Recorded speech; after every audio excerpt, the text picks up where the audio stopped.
Bonjour, donc nous allons vous parler de la mention de master ingénierie de la santé. Je suis Monsieur Philippe Lautonne, donc je suis responsable de la mention de master et je serai accompagné dans cette présentation vidéo par Madame Angélique Mularoni qui est responsable de la partie du master 1 et Madame Doudou Karakaya qui s'occupe du CFA, donc du centre de formation des apprentis du LEM.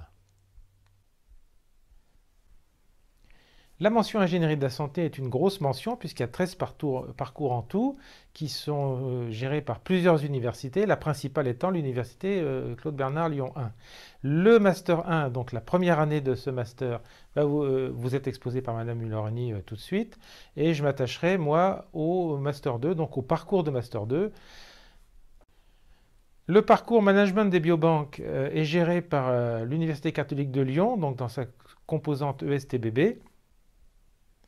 Les parcours de M2 de Saint-Étienne sont gérés par l'université Jean Monnet à Saint-Étienne. Ils ne figurent pas sur cette slide puisqu'on n'en parlera pas aujourd'hui. Les parcours gérés par la faculté de pharmacie, l'ISPB et sa composante IPIL sont assez nombreux. D'abord le parcours Market Access qui est un parcours tout récent. Ensuite, 3 parcours qui ont trait à la pharmacie industrielle, d'où le pays sur le schéma. Donc, affaires technico-réglementaires, ATR, développement et production pharmaceutique, DPP, et bioproduction et contrôle, BIOP. Puis, un parcours cosmétologie industrielle, un parcours d'évaluation clinique, le parcours de management de la qualité des organisations,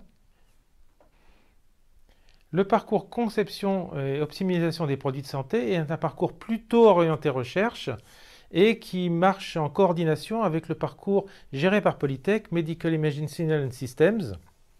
Et enfin, le parcours affaires techniques et réglementaires du dispositif médical est également géré par Polytech. Et je passe la parole à Madame Mularoni.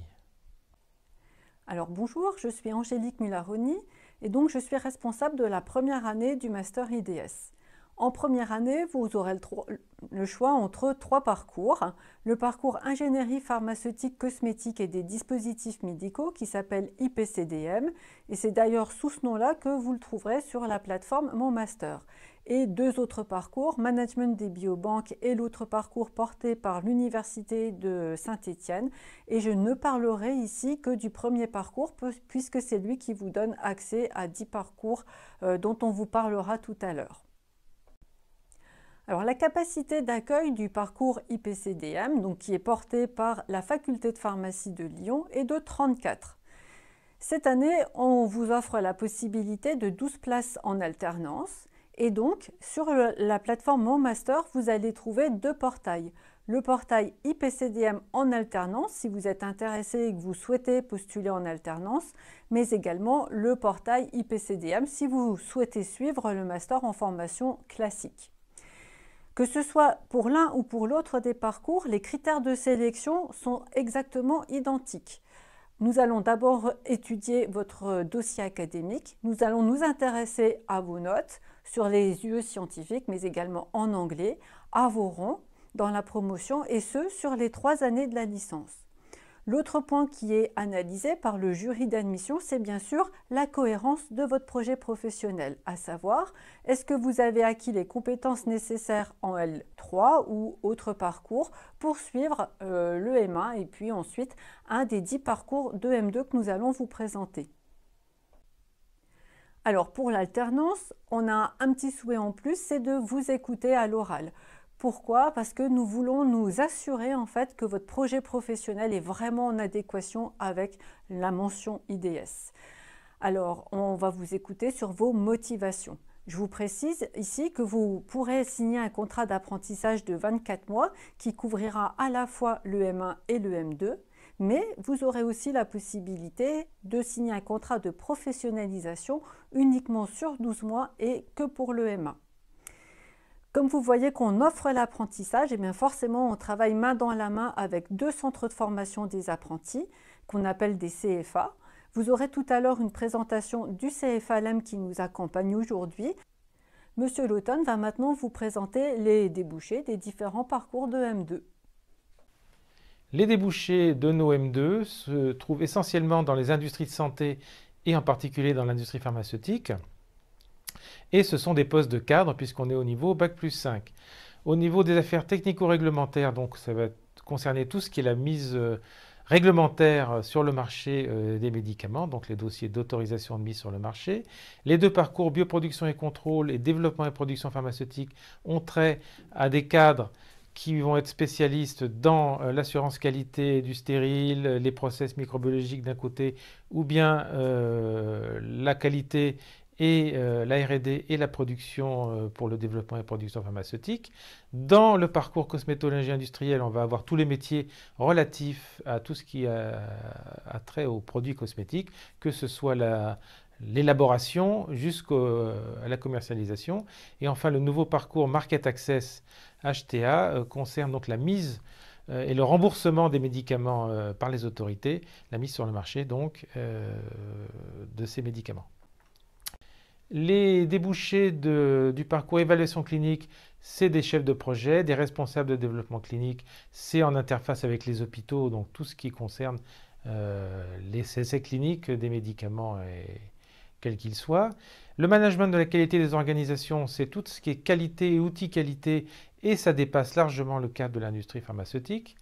Le parcours conception et optimisation des produits de santé marche au niveau du M2 de pair avec le parcours MIS, Medical Imaging Signal and Systems, et est orienté plutôt vers la R&D et la recherche, mais bien entendu, la plupart des candidats qui sont reçus dans ce parcours ont tendance soit à aller vers le doctorat, soit à rentrer directement dans les industries de santé. Et enfin, le parcours affaires technico-réglementaires du dispositif médical correspond au dispositif médical qui est excessivement large puisque ça va de la baisse langue jusqu'au scanner. Doudou Karakaya concerne l'apprentissage, donc je gère l'apprentissage des Master 2 et du Master 1 en apprentissage au sein de l'IPIL. Qu'est-ce que l'apprentissage? Donc l'apprentissage est une période de formation en centre de formation, donc à l'université, et également l'application des enseignements en entreprise. Donc vous allez signer un contrat de travail, donc vous serez en relation avec votre entreprise d'accueil et le CFA qui gère le contrat d'apprentissage. Donc vous allez signer un contrat de travail d'une durée déterminée de 24 mois, donc, qui va couvrir le Master 1 IDS ainsi que le Master 2 visé. Et concernant le statut de salarié, donc vous serez salarié de l'entreprise, vous percevrez un salaire même en période de formation, vous aurez une période d'essai et également des congés payés.